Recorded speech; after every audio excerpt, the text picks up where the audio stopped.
ప్రభుత్వ భూములకు రక్షణ కరువైంది. అధికార యంత్రాంగం నిర్లక్ష్యమో ప్రజల అత్యుత్సాహమో కానీ విలువైన భూములు కబ్జాకు గురవుతున్నాయి. ఏకంగా గుట్టలపై ఉన్న భూమిని కూడా కొందరు దర్జాగా ఆక్రమించుకుంటున్నారు.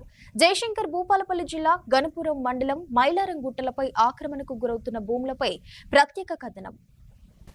జయశంకర్ భూపాలపల్లి జిల్లా గణపురం మండలం మైలారం గుట్టలపై 204, 205 సర్వేలో ఉన్న ప్రభుత్వ భూమి కబ్జాకు గురైందా అంటే అవుననే సమాధానాలు వినిపిస్తున్నాయి.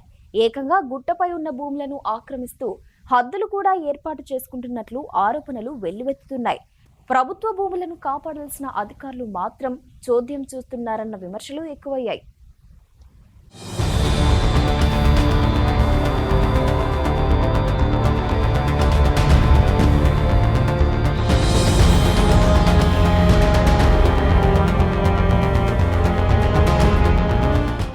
మైలారం గుట్టపై కొంతమంది ఫెన్సింగ్ వేసుకుని మరీ భూమిని యథేచ్ఛగా ఆక్రమిస్తున్న తీరు విస్మయం కలిగిస్తోంది.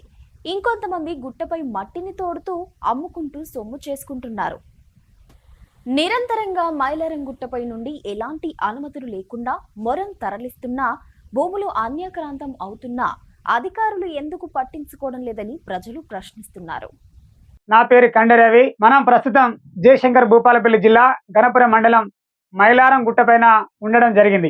మైలారం గుట్ట అనేది భూపాలపల్లి పరకాల హైవే ప్రాంతం పక్కనే, రోడ్డు పక్కనే ఉన్నటువంటి ప్రాంతం ఇది. ఇక్కడ 40 సంవత్సరాల కిందట మనం నిలబడేటువంటి ప్రాంతం అంతా కూడా పచ్చని అడవితో ప్రకృతి రమణీయంగా ఉండేటువంటిది.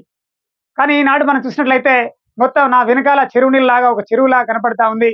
దానికి కారణం ఏంటంటే ఇక్కడ మట్టి తవ్వకాలు, మొరము, మట్టి, తర్వాత రాళ్ళు, బండలు తీసుకుపోవడం వల్ల ఇది పూర్తిగా బొందల గడ్డగా మారిపోయింది. ఇది ఇట్లా ధ్వంసం అయిపోతున్నది, నాశనం అయిపోతున్నది అని ఇదొక కోణం. అయితే రెండో అంశం ఏంటంటే ఇక్కడ కొంతమంది భూ కబ్జాదారులు మైలారం, గాంధీనగర్ గ్రామాలకు చెందినటువంటి చోటా మోటా లీడర్లు కొంతమంది దీన్ని పట్టాలు చేయించుకోవడం జరిగింది. అసలు ప్రభుత్వం వాళ్ళకు పట్టాలు ఎట్లా వచ్చినాయి అనేది నేను వాళ్ళని ప్రశ్నిస్తా ఉన్నా.